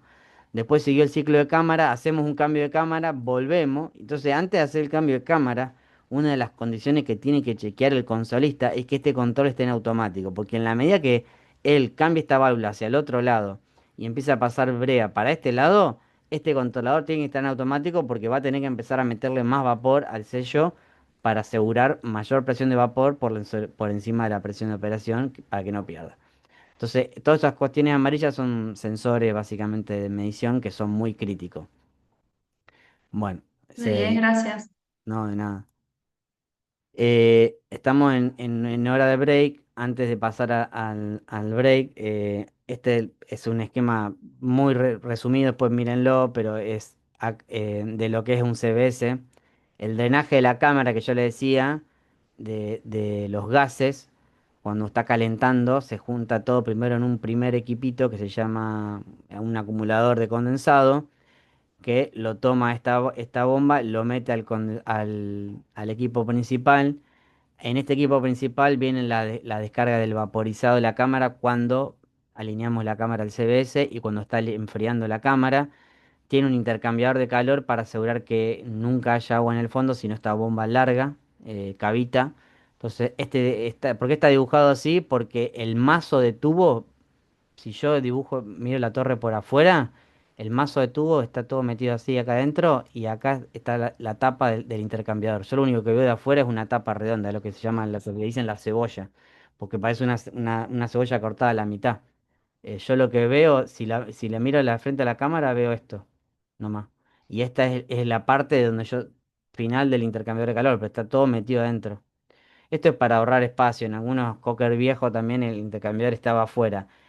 Esto está bueno por ahorrar espacio, pero si se te pincha un tubo es una cagada porque tenés que parar toda la planta. Y te das cuenta porque esto calienta con vapor. Entonces te das cuenta porque empieza a generarse mucha agua en el separador trifásico acá y aparte te puede largar la bomba. Entonces este CBS siempre tiene que estar caliente, mínimo 150 grados para evitar condensación de agua. Como dijimos, los gases livianos van alineados a la antorcha, por lo tanto el CBS opera a una presión de 200, 300 gramos, nada. Es muy baja la presión. Eso para asegurar que si hay agua se evapore muy rápido, pero al mismo tiempo cualquier vaporizada bruta va a sobrecargar el sistema de antorcha. Entonces, para evitar cualquier problema operativo de evaporación abrupta, es que esto tiene que estar caliente mínimo a 150 grados para que no largue la bomba. Y esto se calienta se regula, o sea, vos calentás con vapor de alta y regulás la condensación de los vapores que si te calentás de más se te va a ir ego pesado, podés tapar esto. El ego es una parafina muy aceitosa que puede terminar tapando los tubos de estos condensadores de cabeza. Entonces, para evitar que se vaya ego para arriba, nosotros lo volvemos a condensar y lo tiramos para abajo. Y eso, el ego lo sacamos caliente del fondo, lo enfriamos acá y lo volvemos a meter como recirculación a tope. Este es el trifásico y este es una especie de por donde se van los vapores que van los gases livianos que se van a la antorcha. Nosotros acá tenemos una especie de sello de agua que evita que si hubiese alguna otra planta que está descargando la atmósfera se me pueda venir para atrás y se me meta en la planta. Entonces ese sello de agua es como el sello de agua de un inodoro, evita que se te vengan los gases para atrás y te genere mal olor. Y en el caso de una planta operativa como esta, te genera una condición de seguridad no deseada. Bueno, em, antes de pasar a esto ya es un poco más el detalle, se los voy a dejar para que ustedes lo lean. Vamos después acá a repasar un poquito el tema del corte, después del break, y ya después nos vamos a ir a meter a la parte del tratamiento del LPG para ir saliendo un poquito del coque. Así que hacemos un break ahora, son las 10:04 hasta las 10:14.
Bueno, seguimos entonces.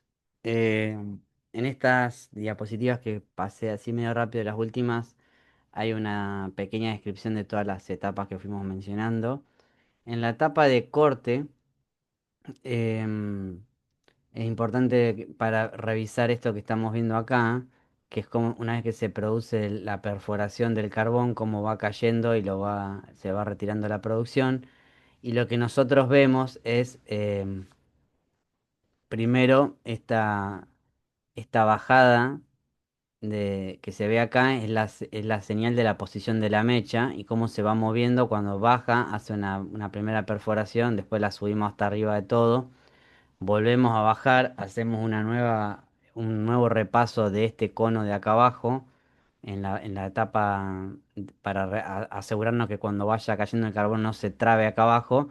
Entonces, esta rayadita que vemos acá son todas las subidas y bajadas en los primeros metros de la cámara, empezando de abajo hacia arriba. Después la mecha se saca hacia arriba y empieza el corte, empieza a bajar y baja siempre se dice por lonjas, es decir, se hace una lonja acá y acá eh, y se va cortando esta parte. Perdón, un segundito que me están llamando, perdón.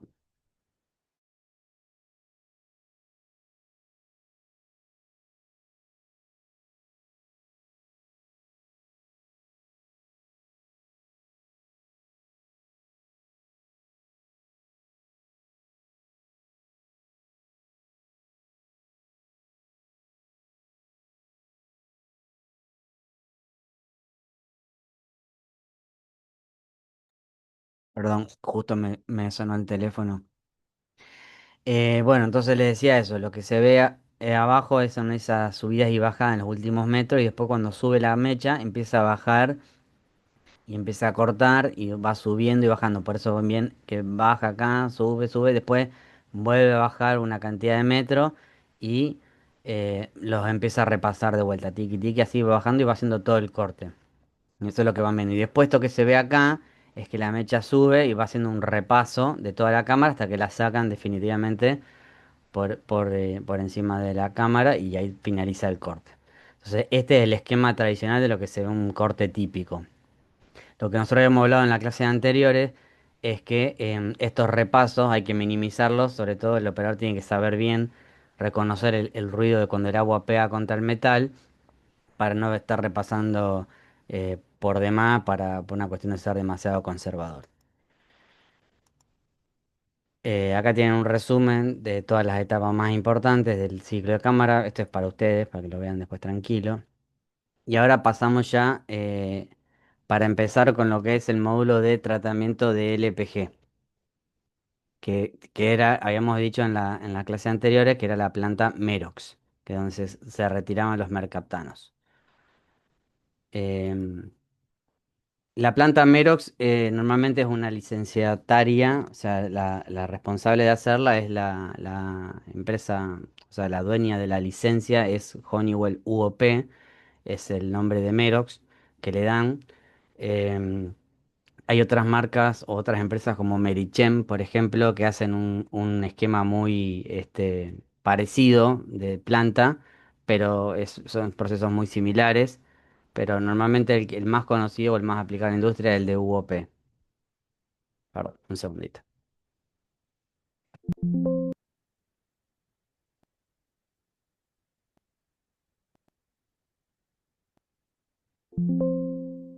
Les pido disculpas, hoy está complicado.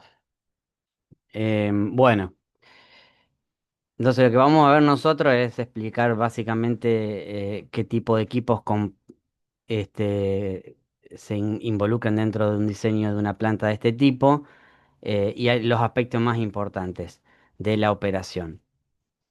Después vamos, seguramente la parte de calidad se los voy a dejar, es la clase o sea, de la clase que yo cancelé, que no pudimos dar ahora 2 semanas atrás, un viernes. Estoy viendo cómo podemos recuperarla. Es muy probable que a lo mejor se los deje a ustedes como para no extendernos tanto en el calendario, que el curso tenga una clase menos, pero se las voy a dar como material de soporte y les voy a compartir la clase probablemente grabada del curso, de la primera edición del curso para que la puedan ver aunque sea grabada. Bueno, esta parte pasamos.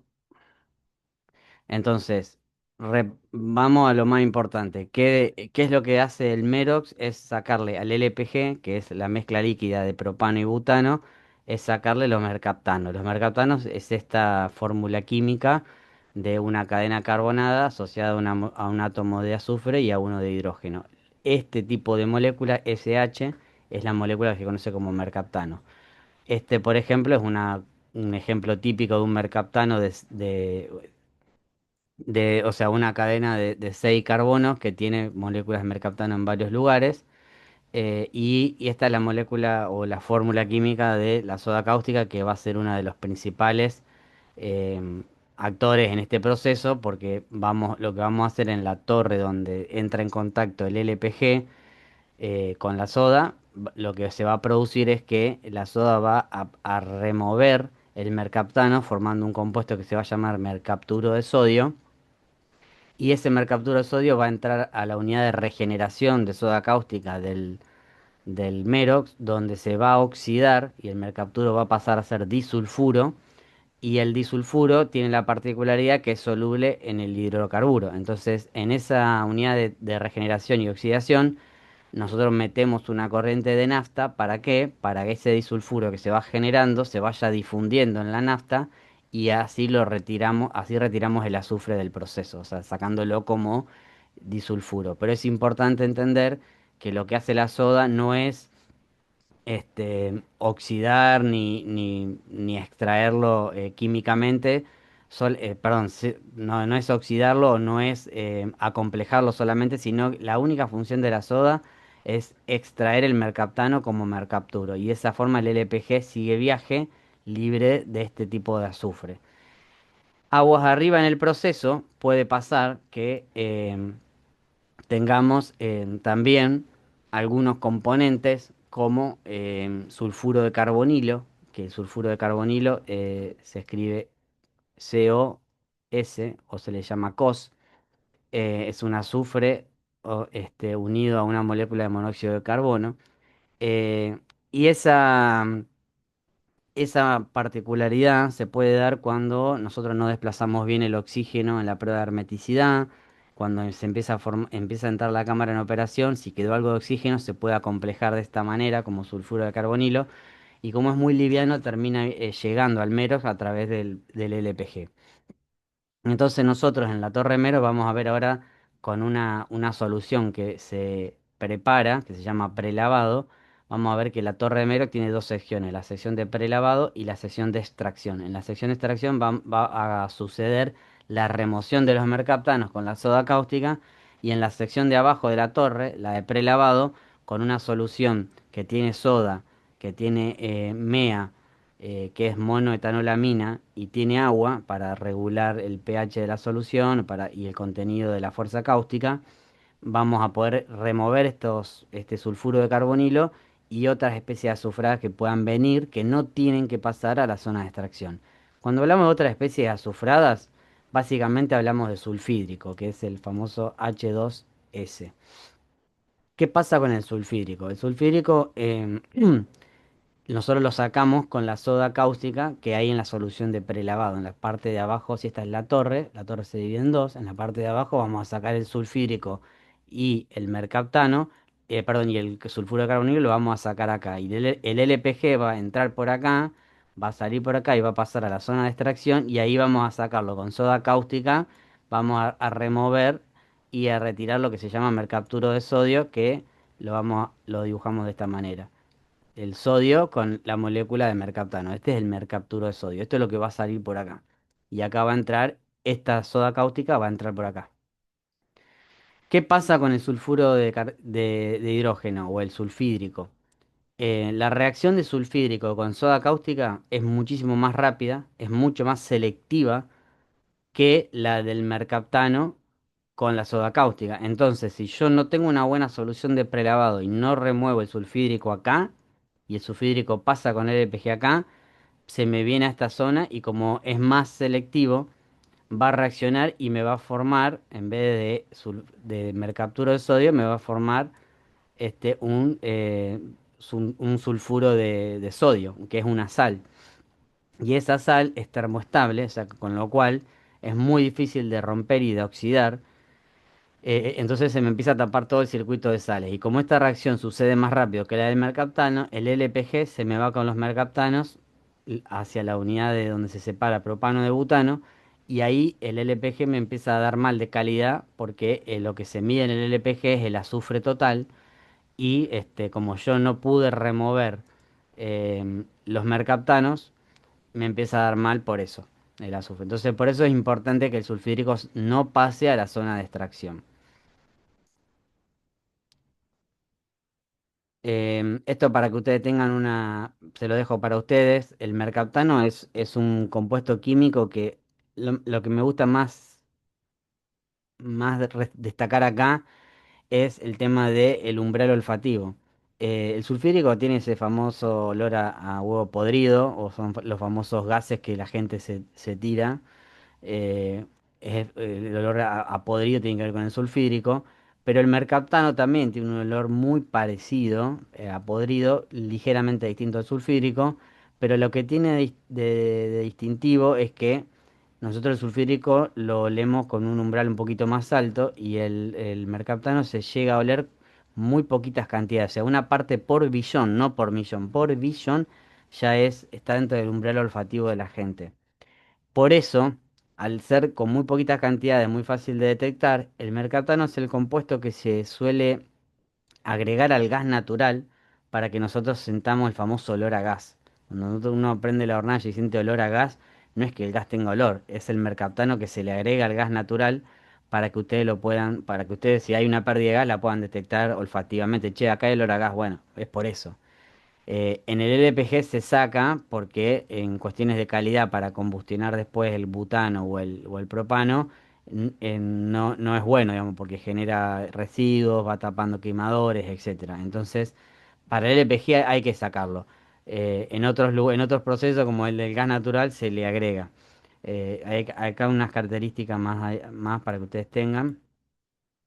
Entonces vemos que lo importante del proceso Mero, que lo habíamos charlado en las clases anteriores, es que es la oxidación de los mercaptanos. Básicamente lo que buscamos hacer es primero extraerlo y después oxidarlo. Por eso Merox viene de Mercaptan Oxidation, que es la palabra mer y ox se unen y forman lo que se llama Merox.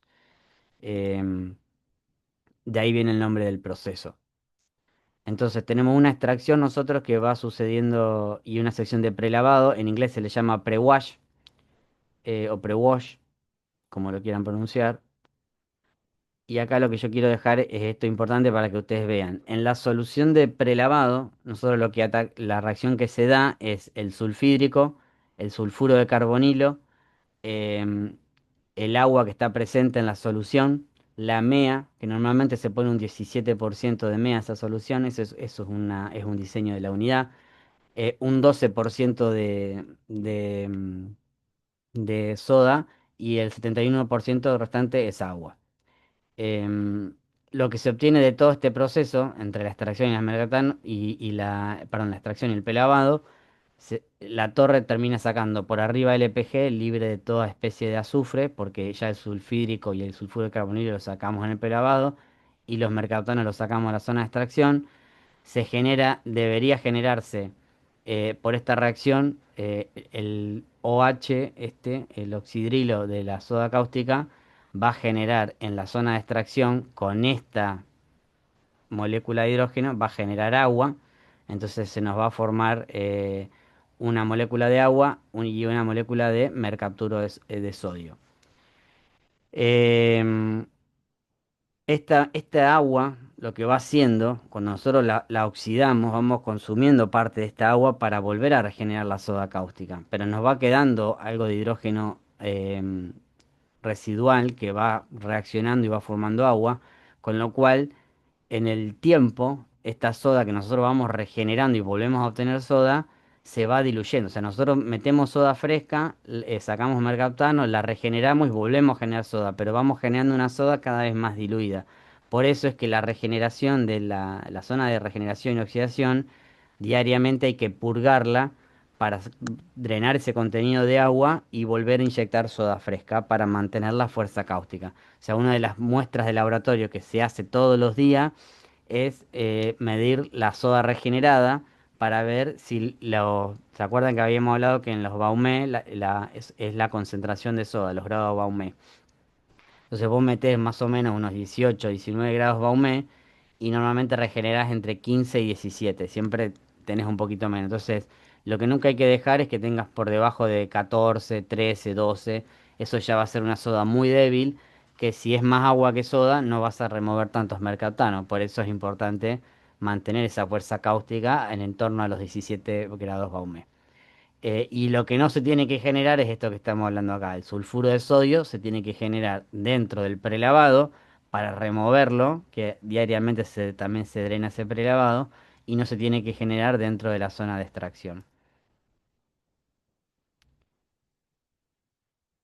Esto que está acá es que cuando este prelavado llega a una determinada concentración, hay que renovarlo. Es decir, acá se va midiendo, siempre tenés que tener, si yo no recuerdo mal, era esta reacción de la soda cáustica con el sulfídrico termina en este producto. Pero previamente se genera esto, que ustedes ven acá arriba, perdón, lo tengo dibujado acá. Previamente se va generando esto hasta que este hidrógeno termina de reaccionar y se termina a formar o sea, una reacción que va pasando en etapas, ¿no? Entonces, la reacción, este compuesto el sulfuro ácido de sodio, se suele titular en el laboratorio, se saca una muestra del lavado y se va viendo cuánto tengo de esto. Cuando yo sé que yo metí 100 unidades de hidróxido de sodio y tengo el 50% de esas unidades, tengo esto, quiere decir que el prelavado ya está agotado al 50%, se dice. Entonces, cuando yo llego a esa condición hay que renovar el prelavado para evitar que llegar a esa condición es que uno preventivamente todos los días lo purga 5 o 10 minutos en el turno de la noche y renueva con solución de lavado nueva y te vas a evitar llegar a esa condición. Pero puede ser que por algún motivo el turno se colgó, se olvidó, no metió prelavado, no purgó y hace 3 4 días que no renovó el prelavado, entonces tenés que ir viendo cómo evolucionan las muestras para saber si estás en una zona crítica o no. Lo importante de acá es que no tiene que pasar sulfídrico hacia la zona de tracción. En algunos casos donde ya después de varios muestreos estadísticos se ve que el LPG prácticamente no viene con sulfídrico, esta solución prácticamente se desoptimiza y se pone mucha menos cantidad o lo que hace es te dura más la solución. Entonces ahorrás mucho en químico. ¿En qué? En MEA y en soda cáustica. Lo importante de por qué también se agrega soda cáustica acá, no solamente por este sulfídrico adicional que se pueda generar, sino que el sulfuro de carbonilo va a reaccionar con la monotanolamina y esta reacción va a generar un sulfídrico adicional. ¿Cómo renovamos ese sulfídrico adicional? Y cuando nosotros purgamos la regeneración, esto que está acá se va a regenerar. Cuando se genera soda regenerada, esa soda regenerada dijimos que particularmente se va diluyendo. Cuando nosotros la purgamos, ¿hacia dónde la purgamos? Hacia el prelavado. Entonces, por más que tenga agua, también tiene soda. Y esa soda adicional que nosotros purgamos hacia el prelavado es la que termina atacando el sulfídrico adicional que se genera de esta reacción. Entonces, de esa manera, uno siempre tiene el control de la situación desde el punto de vista químico.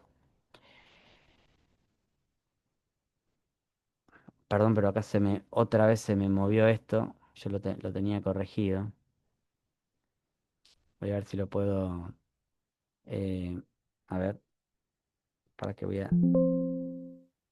descartar. Vamos a pasar, esto lo voy para que usted, ahí está. Lo voy a mover para que se vea bien. Eh, no, esto, ahí está. Así usted lo ve, así se entiende bien esto. Bueno, eh,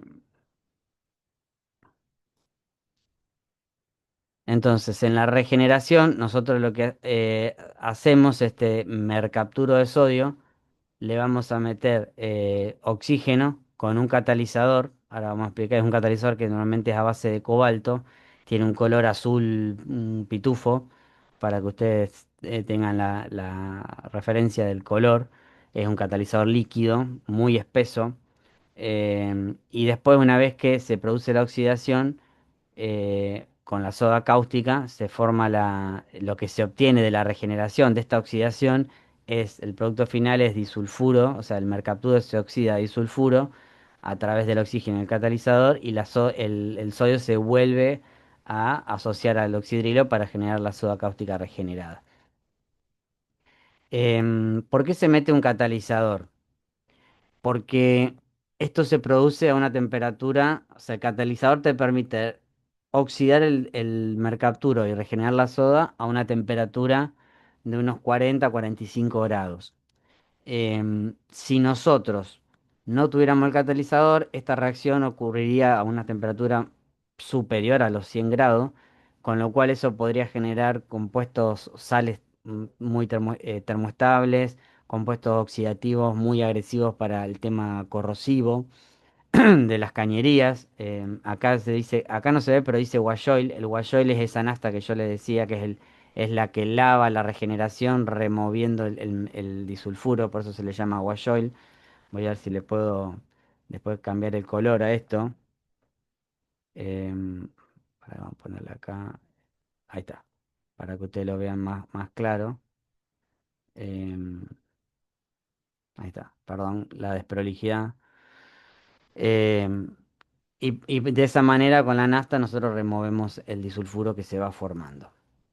Eh, en el oxígeno, nosotros no es que tenemos una línea que entra oxígeno. La forma de meter oxígeno en el proceso es metiendo aire industrial.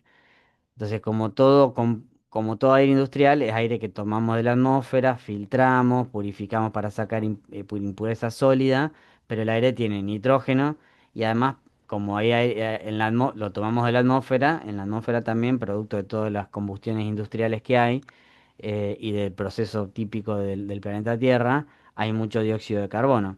El dióxido de carbono que nosotros metemos puede derivar formando carbonatos de sodio también a la larga. Por eso que también, y esas sales son muy termoestables. Entonces, nosotros tenemos normalmente un ingreso de aire que siempre metemos en exceso para asegurarnos la oxidación de los mercaptanos. Y una forma fácil de darse cuenta de que de que hay sales que están generando una oxidación que no queremos, o sea, hay algo que se está oxidando que no queremos que esté en el proceso, pero que está presente, una forma de darse cuenta es a través del exceso de oxígeno. Nosotros lo que hacemos en la regeneración es, hay un analizador que está midiendo continuamente el exceso de oxígeno del proceso de la regeneración, que siempre para asegurarnos una buena oxidación, idealmente tiene que estar en 10% de exceso de oxígeno. Cuando ese 10% empieza a aumentar, se va a 11, a 12, a 13, eso quiere decir que para poder regenerar, perdón, no cuando empieza a aumentar. Cuando eso empieza, nosotros vemos que el oxígeno empieza a bajar, es que hay algo más que lo está consumiendo. Entonces, ¿cómo nos damos cuenta que hay algo más que lo está consumiendo? Porque la válvula que mete aire empieza a abrir cada vez más para poder sostener ese 10% de oxígeno. Si la válvula venía operando a un 40% de apertura y de golpe para sostener un 10% de oxígeno está abriendo un 60 a un 70, o satura y se va a más de 100, quiere decir que hay muchas cosas que están demandando oxígeno y para pedir sostener ese 10% tiene que abrir lo máximo que pueda. Entonces esa es una forma de darnos cuenta que hay algo que se está oxidando y que no debería estar presente en el proceso. Cuando se forman estas sales, que normalmente el carbonato de sodio se forma en el prelavado, lo vamos a retener ahí. También eh, en el laboratorio, si detectamos estas sales, hay que inmediatamente renovar el prelavado porque estas sales tapan todo y hace dificultosa la operación. O sea, se tapan los platos de la torre y el LPG, la torre se presiona, no funciona bien, no descarga. Entonces, bueno, eso una señal de que hay que renovar el prelavado. Bueno, este es un resumen bastante sencillo que vamos a tratar un poco es lo que ya venimos hablando, pero es más gráfico para que ustedes vean qué es lo que va pasando en cada una de estas etapas y acá tienen la aclaración. De todas formas, esto ustedes lo tienen en la presentación. La alimentación que ingresa a la primera sección del Meros de prelavado, dijimos que era LPG, tiene mercaptano, normalmente tiene sulfídrico, también tiene sulfuro de carbonilo. Después, una vez que sale de la sección de prelavado, ya deberíamos solamente tener LPG y mercaptano, que es el punto 2. Cuando vamos a la sección de extracción, deberíamos, por el punto 4 vamos a ver que debería salir el LPG libre de azufre para irse a la torre splitter, que una torre splitter es la que separa dos especies químicas bien definidas, C3 y C4. Cuando hay dos especies químicas así, se le llama torre splitter. Normalmente la alimentación a estas torres ingresa a la mitad de la torre porque se supone que vos tenés más o menos un 50% de cada una de esas especies, por eso ingresa a la mitad de la torre. Em, de la sección de extracción, por otro lado, tenemos una corriente 3 que es la soda que se va a regenerar. En este punto es donde nosotros metemos el catalizador, que es el punto 9 donde metemos el aire y donde metemos también, que está dibujado acá, pero podría también estar dibujado acá, metemos este wash oil que suele ser una nafta ¿se acuerdan cuando hablamos de la unidad de solventes? O de las unidades de hidrotratamiento que generamos naftas de bajo octano, bueno, son esas naftas que no sirven para nada comercialmente o que tienen un mercado muy acotado como el de Paraguay. Una parte de esa nafta de bajo octano la usamos normalmente en las unidades de Merox, o también se puede usar una nafta que venga de la unidad de hidrotratamiento de diésel, que genera también una pequeña corriente de nafta que se puede derivar para acá. E igual es una cantidad mínima, estamos hablando de 120 litros por hora, digamos, no es nada. Después, en la regeneración, por el tope del equipo, que es un separado, es como una especie de submarino, ahora vamos a ver la foto, por arriba, como la nafta es más liviana que la soda, va a salir la nafta por arriba em, con los disulfuros y por abajo va a salir la soda regenerada que va a volver a la zona de extracción o cuando purguemos la regeneración va a ir a la zona de prelavado. Acá es importante entender que el LPG, una vez que sale de la torre de butanizadora, que era esa torre que separaba el LPG de la nafta, el LPG se bombea con bombas de alta presión a 18, 20 kilos de presión y a partir de ahí se maneja solo por presión líquido y no hay ninguna bomba más hasta que llega al tanque de propano o butano. Entonces la torre de extracción normalmente trabaja unos 18 kilos. La regeneración, como ustedes ven acá, trabaja unos 3 kilos y medio. Por eso es importante, hay un sistema de seguridad, el más importante que tiene esta unidad, es que si nosotros vemos bajo nivel de soda, o sea, hay un nivel de soda que se está monitoreando continuamente, que si tenemos 10% de nivel de soda o menos, normalmente cuando baja el umbral del 10% hay una válvula automática de seguridad que se le dice shut off, es decir, que cierra completamente que va a impedir que siga bajando el nivel. ¿Por qué? Porque atrás de la soda va a venir el LPG. Y el LPG, si entra en contacto con oxígeno que estamos metiendo acá, se puede combustionar. Y la regeneración tiene su salida de aire, de exceso de aire, se vuelca a la atmósfera. Entonces, porque normalmente la mayoría del azufre lo recuperas como disulfuro, es muy poquito el mercaptano que no se llega a oxidar y se va con ese aire en exceso, y entonces cuando el mero está en operación vos vas a sentir un pequeño olor a azufrado, que es normal, pero es muy poco, por eso uno lo detecta fácilmente por el bajo umbral que tiene olfativo, pero no está dentro de los umbrales ambientales para volcar esa corriente a la atmósfera. Pero por eso es importante que este sistema de seguridad actúe, porque si no se libera una nube de LPG a la atmósfera, que con presencia de aire es cuestión de que encuentre un punto caliente y se produzca la deflagración, la detonación, etcétera. No sé cómo venimos de tiempo, a ver, perdón, estamos ya casi en hora. A ver si, bueno, nos, bueno, esto me va a llevar mucho tiempo explicarlo, lo vamos a repasar la clase que viene, pero este es el proceso general de equipos del Merox, que acá lo tienen un poquito más es una maqueta 3D en escala de lo que es una planta de Merox. Esta torre que está acá es la torre extractora, que se divide en dos, a partir de esta altura más o menos termina la zona de prelavado, después de acá para arriba viene la zona de extracción. Esta torre que está acá, lo que hace es, antes de que la soda ingrese a la zona de extracción, la soda regenerada, se le pega un lavado en contracorriente con nafta para asegurarse que no se haya ido ningún disulfuro por error, o sea, por arrastre con la soda, lo volvemos a sacar con con la nafta esa antes de meterlo de vuelta a la zona de regeneración. Entonces la soda una vez que es lavada, bien, ingresa a esta zona de acá. Después tenemos el tanque donde se prepara la solución de prelavado. Estas son las bombas de soda regenerada, por ejemplo. Estos son los tanquecitos de monotalolamina que se inyectan al tanque para preparar la solución de prelavado. Este equipo grande que vemos acá es el equipo del el LPG. No lo mencionamos, pero una vez que sale ya libre de hidrocarburo, perdón, de hidrocarburo, de mercaptano, de azufre, pasa por un post-tratamiento, que es esto que está acá, que este post-tratamiento es un lavado con agua. Básicamente por si hubo algún arrastre de la monotanolamina que hay acá, en todo este proceso se puede haber degenerado esa monotanolamina, desnaturalizado y generar amoníaco. Entonces, como el amoníaco es soluble en agua, para evitar alguna contaminación en los productos finales de propano y butano, el LPG se lava con agua y esto se llama post-tratamiento como tal.